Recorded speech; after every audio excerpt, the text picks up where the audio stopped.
So a couple years ago, I used to go to Hudson Valley Community College in Troy, New York. I had some ups and downs there before I decided to switch schools. Troy sucks, by the way. Don't ever go there. I'd rather go to hell when I die than go to Troy. I have tons of stories about being in that city that I can share in later videos. So maybe I'll do that at some point. Anyways, I took a theater class with this kid named David in early 2023. David was this super cool guy, and I got along with him well because we both like Metal Gear Solid. And because of David, I now own what is probably the world's rarest song. Our teacher, Miss Demers, had us do a project on a form of theater. I did a 10 out of 10 presentation on Kabuki theater from Japan. Hello, welcome to my presentation on Kabuki theater. Kabuki theater was originally developed by Okuni of Izumo, a Shinto princess, and it was inspired by Buddhism, puppet plays, and no theater. So, in fact, the stage of Kabuki theater is similar to that of no theater. So, it differed there were regional differences in Kabuki because it was in Osaka, Kyoto, and Edo. So Osaka and Kyoto emphasized realism and logic, while Edo emphasized the over-the-top heroism of it. It featured elegant costumes and makeup, and the actors were trained from a very young age in vocals and physical movement. Originally, it was all women actors, but because the women were having sex a lot with the audience members, they decided to change it from women to young boys. And then, well, what happened with the young boys? The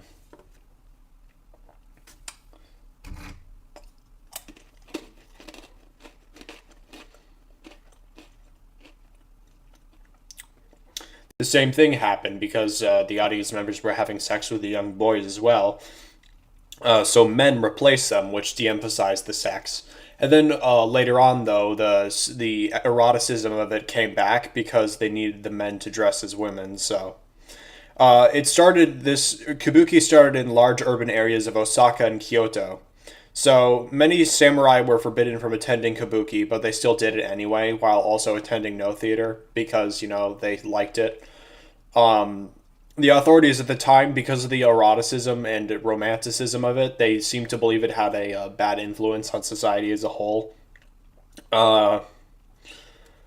Male actors who played women's parts were also known as onagata, and Kabuki is still performed today, and it is apparently a very popular form of theater in Japan.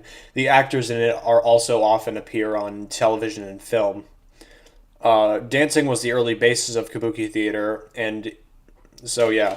The 47 Ronin was a very famous Kabuki play, which was originally written in a puppet play form. It tells the true story of a lord who committed ritual suicide after performing an act of violence, and the 47 of the lord's retainers who sought revenge after that occurred. So yeah, I hope you enjoyed learning about Kabuki theater. See ya. David, on the other hand, made a Shakespeare rap song for his project under the name of Young Skelly, and it is a banger. One way to teach Shakespeare facts. What exactly did I do? I created a rap song from the perspective of William Shakespeare. The song follows an autobiography format, features facts from the playwright's life. Storyline. Shakespeare has been risen from the dead and managed to find me listening to some rap. We became close friends, and he had told me that he wanted to make a rap song. I helped him out, and here is our final product.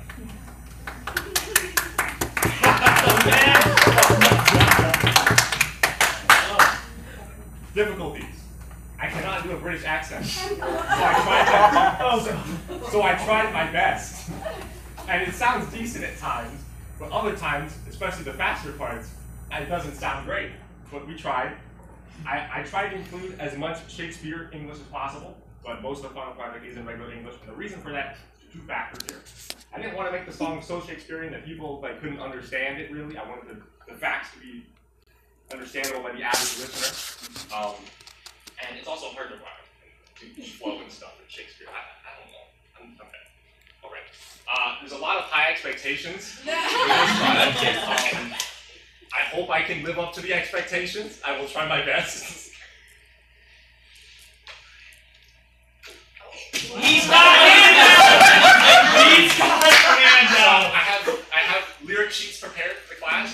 I lost the lyrics sheet, by the way. I think I still have it somewhere buried under all the shit in my old bedroom in my parents' house, but unfortunately I don't live with my parents anymore, so we'll have to do with making out the lyrics by ourselves for the time being. Maybe if I find the lyrics sheet, I'll put it in the comments or in description, but, you know, we'll get to that when we get to that. With like a 2-minute dance break.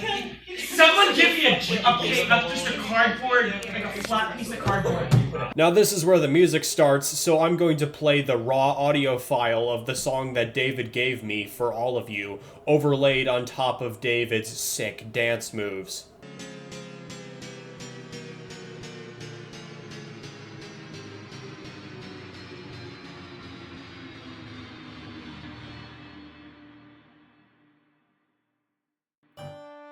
Tis I, William Shakespeare.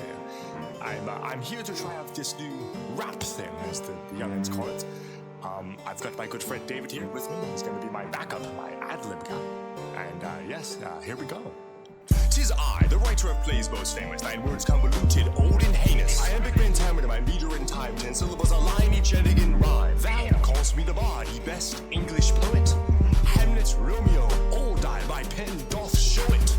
Performed at the Globe, thine own home theatre, inventing new words like eyeball and hater. 154 poems in sonnet style, each a love letter doth scholars compile. 38 plays, thou'st comedy and drama. Hark, 'tis I, the English original mama. Now let's take it back to mine early past, before I ever set foot in an actor's cast. I was born in the 1564, when ended up being the man that thee adore. I was born in Stratford upon Avon, to a site of mine own grand creation. I was the eldest of John and Mary, once 2 older sisters had been buried. I was 18, married Anne Hathaway, before I had blown her back away. And my first child, a girl named Susanna, was a greater gift than one from Santa. Followed up with a pair of twins, Hamlet and Judith with such wins. By mishap, Hamlet died, wish that he's at mine side. From 85 to 92, oh wonder, what was I doing? One of my ponder, practicing my rap game, of course, run on my bars, not worried about source. In 93, my first work, Venus in Adonis, just helps me gather my focus. Came back next year with the Rape of Lucretia, a poem in which made it many uneasy. Finally remember the Lord Chamberlain's men, full actor 10 out of 10 just like Ben. Regular dramatist made 2 plays a year, and I did this shit for a long 20 years. The company became the King's Men under James, stepped up my craft, wasn't playing any games. World's famous tragedies, King Lear and Macbeth. So much killing, comedy, grim reaper of death. Roads of romance, the Winter's Tale, and the Tempest. They stay together just like Walter White and Chemnitz. None of my versions of my plays actually exist. Only about half have been used to persist. Fish Folio is the collection of my plays. None of my poems, they would later be appraised. My plays have been adapted for different genres and cultures. Theater lovers all over the world don't eat them like they vultures. For sure, there was the 60s, Romeo and Juliet, many fatalities. I'm sure teenage boys over the world cheated Juliet's great personalities.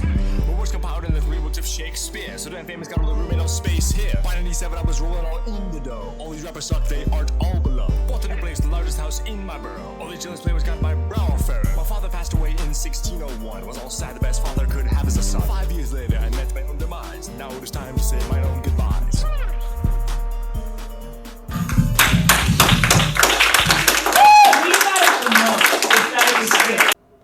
That was absolutely fire. Some of you may think I'm embarrassing David by posting this, because I kind of posted this without his permission.